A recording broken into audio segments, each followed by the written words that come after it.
Sam Wilson here, Sam's Antique Motors. Today we're going to tackle tearing down this NP205 out of this 72 Jimmy. So should be a fairly straightforward task, and we're going to start by draining the oil. So we'll get started. I'm guessing this thing weighs a couple 100 pounds. So I've got it hung up on a hoist here just to get it up in the air so I can get the oil drained out of it. That's a good sign. Looks nice and clean there. So we're gonna let it sit here for a second, drain all the oil out nice and good, and then we'll take the output shaft out first. Okay, we're going to start by getting this adapter plate off, and it should be pretty simple, straightforward here. It's just 4, 5, 6, it's like about 7 9/16 bolts.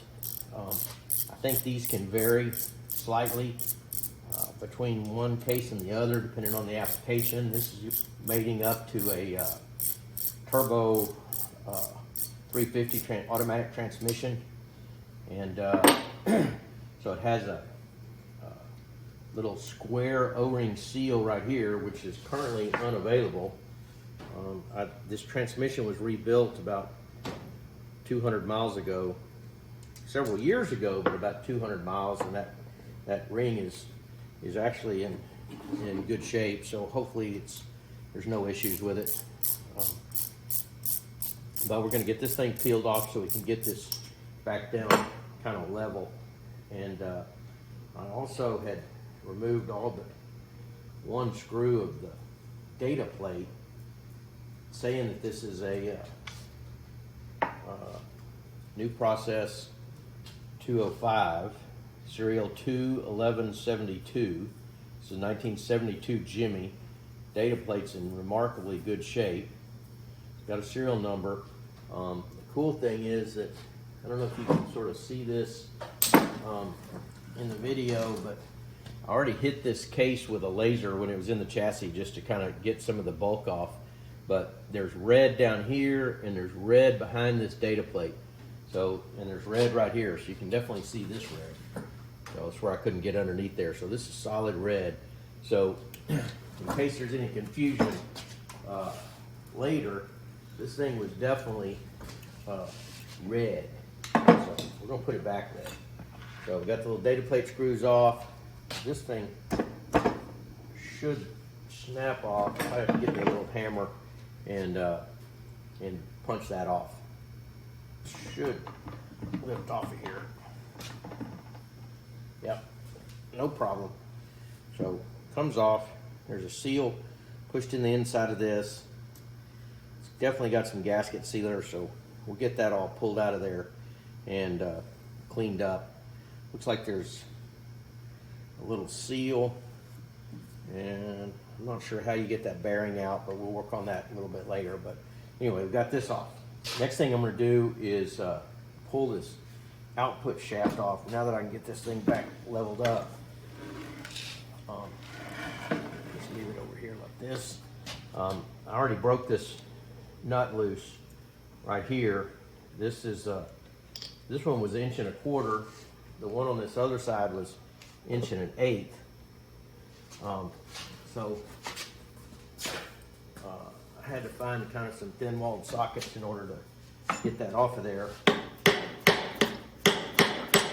There's your nut, your washer. I'm not really anticipating any issues with this case. When you peel that off, there's this kind of funky little washer that's right on the top of here, kind of a groove spline washer, and that is kind of chewed up, but it'll come new in the new seal kit that I've already got. So, you know, when I do this, I like to just keep all these parts kind of in order as they come off of there. So there's a seal right there. That seal has to be kind of replaced when it's done. And then let me get a rag, and the next thing is just to zip these bolts off and pull this output shaft off.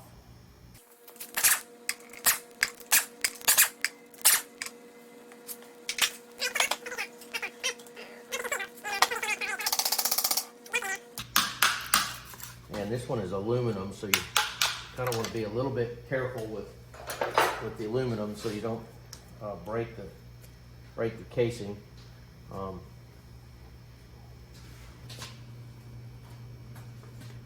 All of these parts in a bag so that I know which ones of these go with. Which things of these go where. And that way when I clean them up, I keep them all together when I do clean them up, and just makes a lot less guesswork going back together. So we got that one taken apart, and let's see, now I'm going to go ahead and peel off this outer case right here. I think I'm going to go ahead and take this other, when I got that out, I think I'm going to go ahead and take this other forward output shaft off next. I'm not sure there's any method to the madness here, but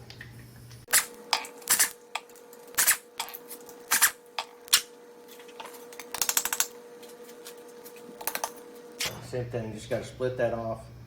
It said that was 1 1/8 inches.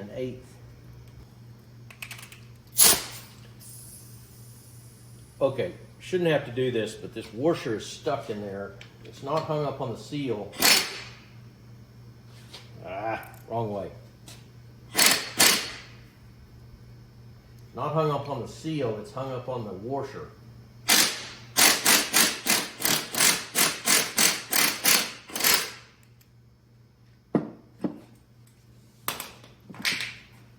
So this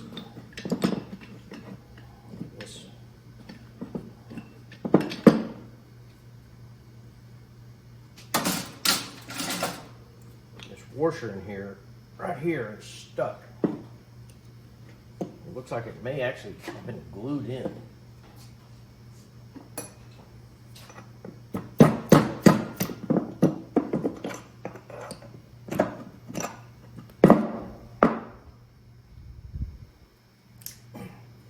Some fool glued the washer in. I'm not sure why you would do that.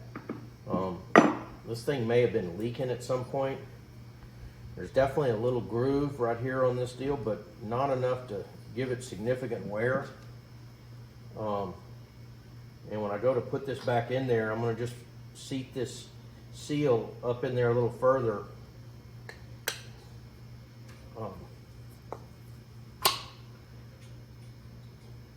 I'm going to just seat the seal up in this cavity.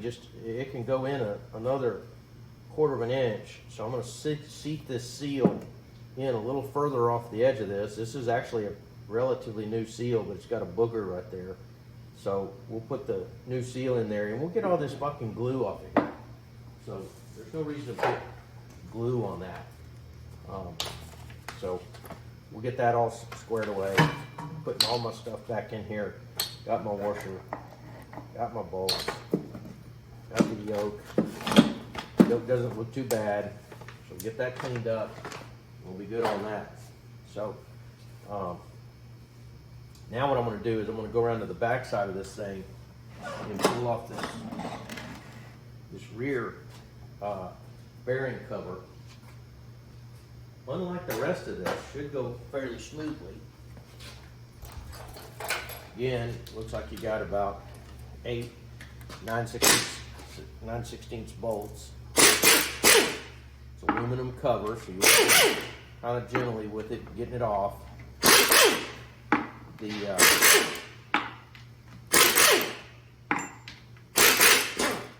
We'll be preserving all of the bolts. Depending on what you're after, you know, you replace these with shiny bolts, but we're going to parkerize them. These are all special headed bolts.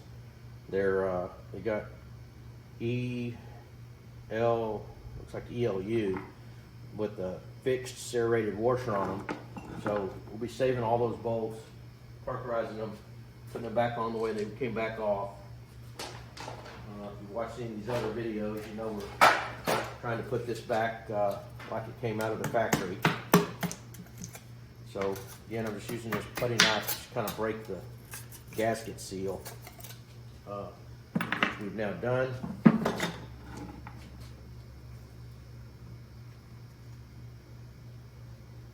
Maybe. Yep. Now when this comes off, this is going to have a bunch of little roller bearings in there. So you want to hang on to those roller bearings. I'm not sure how many are in there. I'll count them later. But you definitely want to make sure you don't, and my bag should hold. You don't want to lose any of those roller bearings on that shaft.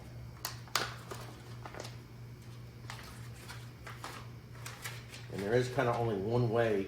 There's a big thing right here that goes up on this hump on, can't really see it, but there's a hump on there, so it can only go in one way. So we're going to put all of our bearings, all the nuts and bolts, put them all in this bag. And where that goes.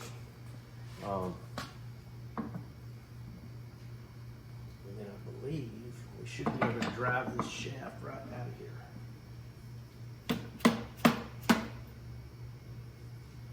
Looks like our bearing is already down there. Yep. So this is just going to come right out of here like this.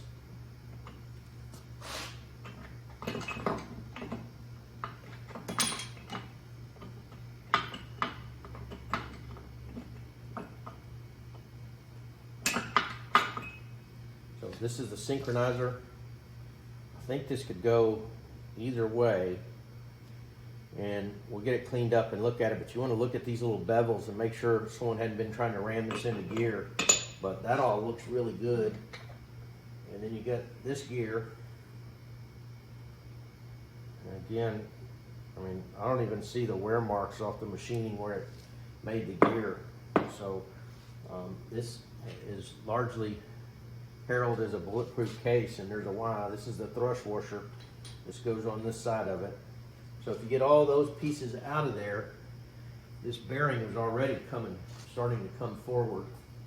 Get this sort of pulled back around here, so when the bearing comes out of here, it falls down on a nice soft piece of wood, not on all the way to the floor.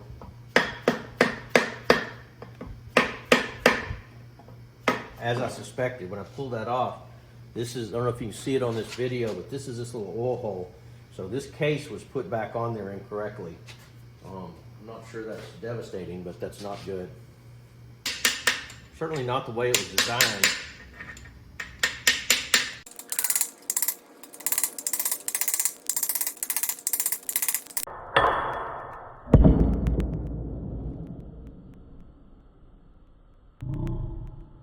Certainly not the way that it was designed.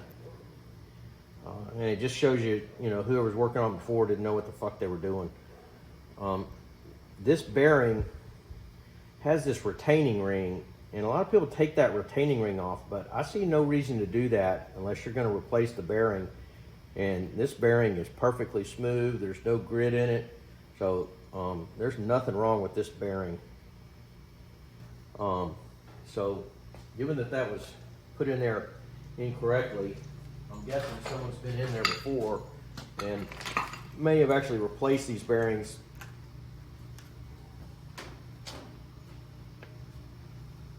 But this bearing for sure is in really good shape. There's no reason to replace that at all. So we've now got this whole side taken out of there and all the pieces out. So we're good on that. Now I think we're going to shift over and do the same thing. I actually think what the next thing I'm going to do is I'm going to pull these are called interlocks, I believe. I'm going to pull these off of here. There's two little poppets right there. There's a little spring that goes on the top of it.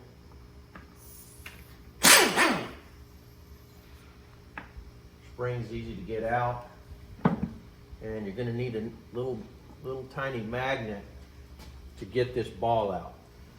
So I have a little magnet. Go in there, grabs that little ball, no problem. Same thing.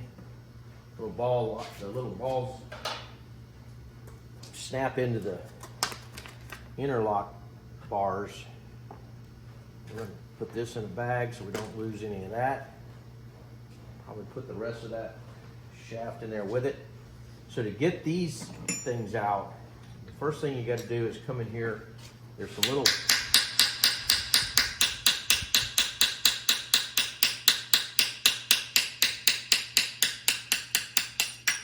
probably help if I had a bigger punch, bigger hammer. But there's two little expansion plugs in there that you got to knock out of there first. They'll fall down, and then once you get that down, there's two little roll pins in there. I think a 5/32 is going to do the trick about right.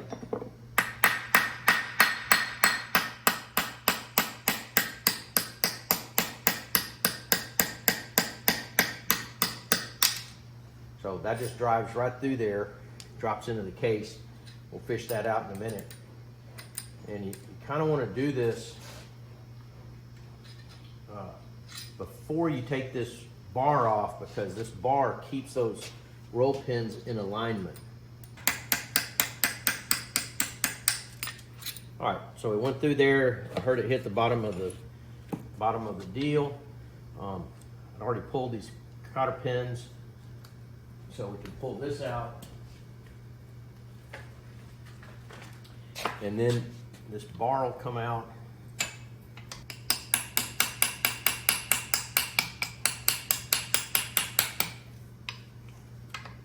There we go.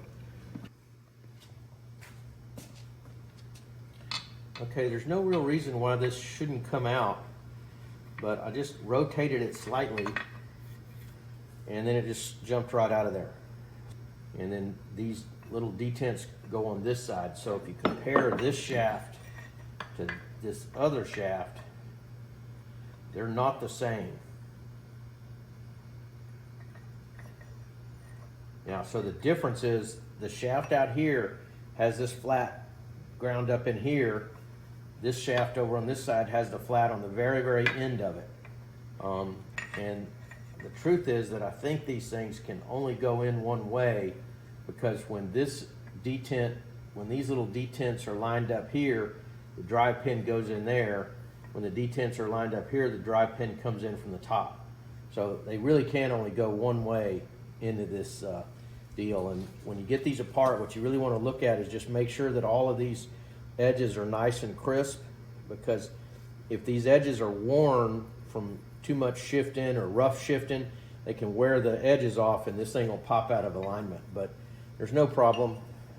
There's no wear where the seal is, so that's good. So these will all clean up nicely and go back in just fine. I'm gonna put all this stuff in this bag so I can go get it cleaned up, and we'll be good on that. And I'm gonna keep this fork with this bag, and this fork, and it just almost has no wear. There's just a slight little where the coating has worn off, but I mean this has zero wear on it, which is kind of what we expected actually. But clean this all up, no problem. Okay, now I'm going to take this, I guess this would be the rear output shaft off. First thing I'm going to do is get this speedometer cable, drive gear off.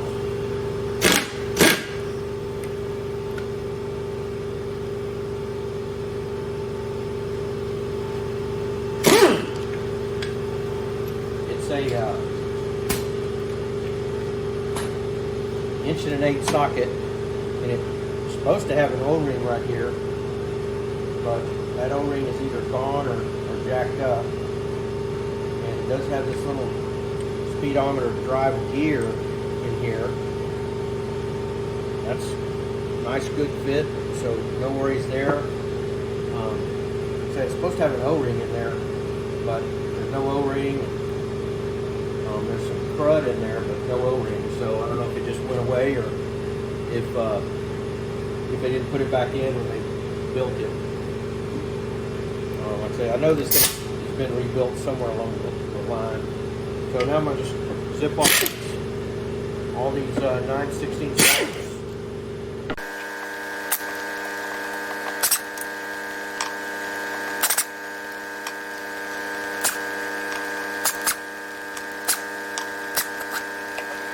Okay, so we're going to drop all of this in the bag. Keep all this together.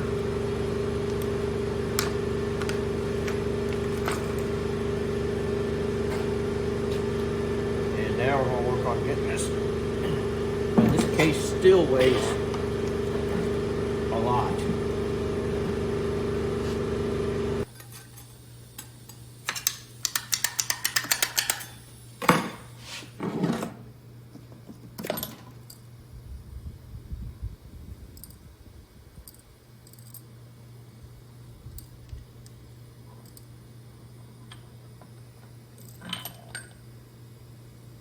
Okay, got to be careful there because there's a whole bunch of bearings, little bitty needle bearings inside this housing.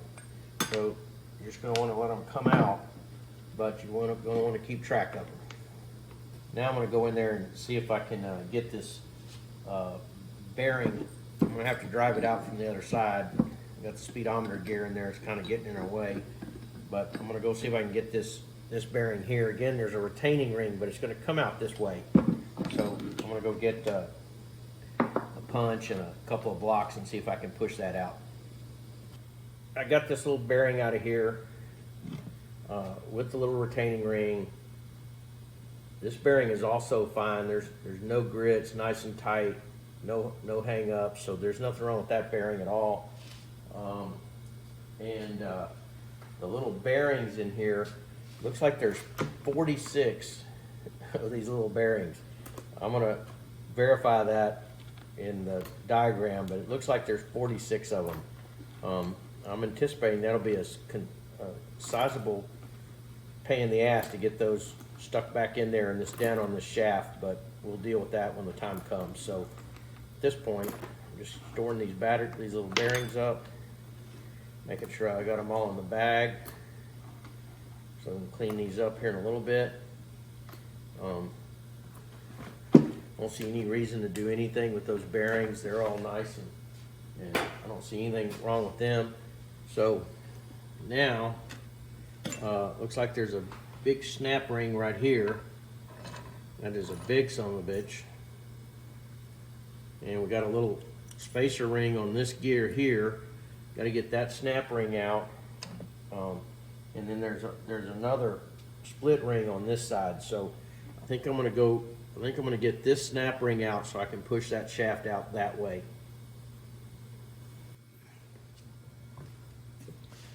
Okay, I'm in the process of getting this big snap ring off, which if you think you're going to do that with anything other than a pretty good set of snap ring pliers, you're kind of fooling yourself. But in the process of doing that, I realized that this will just slide right out of there without taking that ring off. So I'm not sure there's any real reason to take that ring off. There are some more bearings down in the inside of this thing. Like 1, 2, 3, 4, 5, 6, 7, 8, 9, 10, 11, 12, 13, 14, 15. Looks like 15 bearings down deep in the inside of this.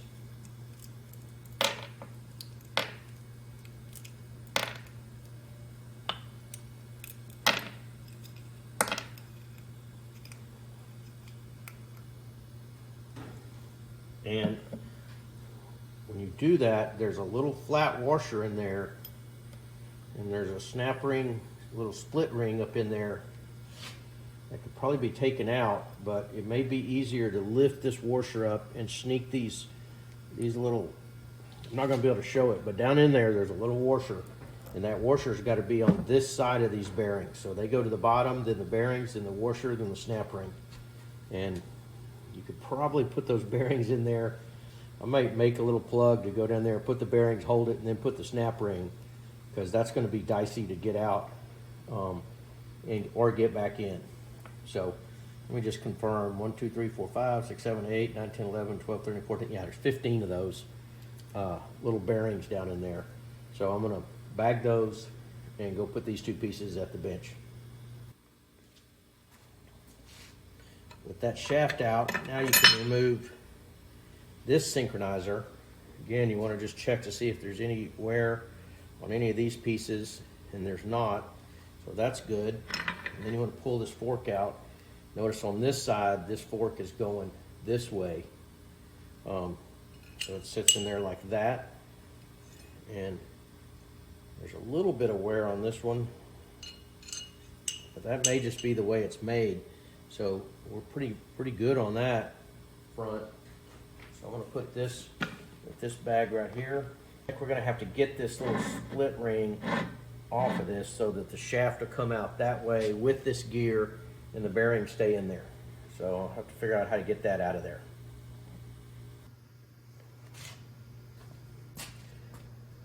All right, I got this little retaining ring out of here.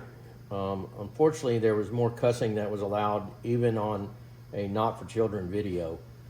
Basically, I had to take my big snap ring pliers and just hook it in there and spread it enough that I could get a screwdriver in there and work it all the way around about 75 times till I finally got it out. So that's a pain in the ass, but I got it out.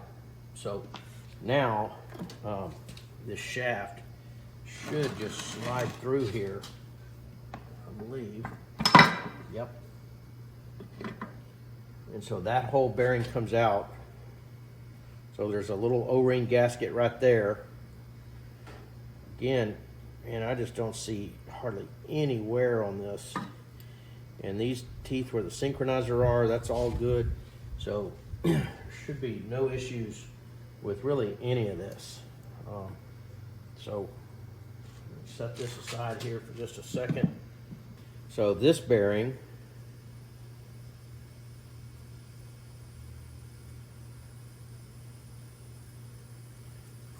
has something hanging up on it. It may free up when I get it clear, but when I get it clean, but yeah, now it seems to be fine. And there's nothing, no grit or nothing, so I think this is going to be just fine. Go ahead and fish out. These looks like drive pins for the interlock forks, and those little expansion joints are in there somewhere. I'll have to find those. Oh, here they are. So we got our two little expansion joint cups. Oh, conveniently, there's actually 3 of them in here. So that could have been problematic as well. Whoever the last people that did this, they didn't replace that. They didn't go fish out that cup.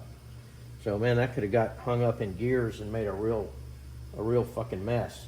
So not too impressive on the guys that did this rebuild the last time. Kind of a couple of potentially tragic fuck ups. So with that, I think we're going to pull this center piece here. We got this one big drive gear in the middle.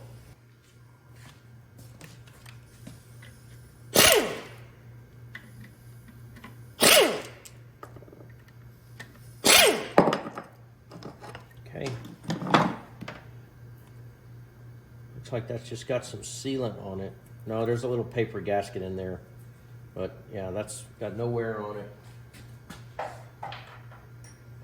Wouldn't really expect wear, but no wear on that.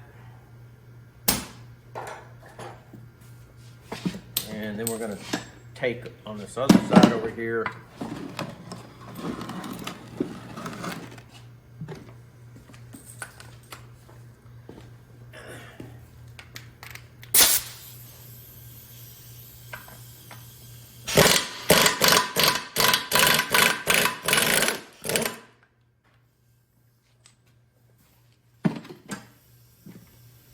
Okay, so we got that off.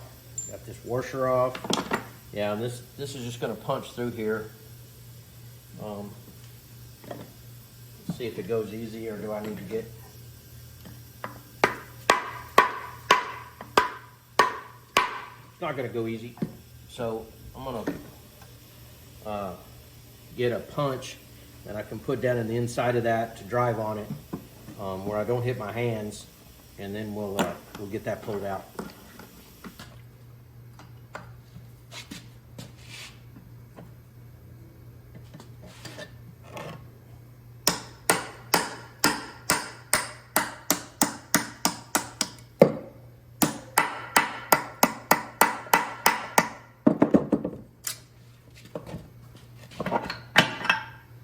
Alright, so that pulls out of there.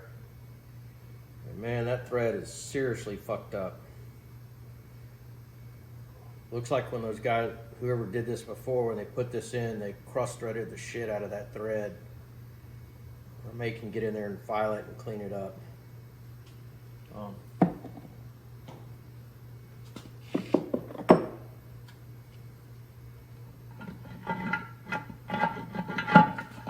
think there's going to be a thrust washer on the back of this.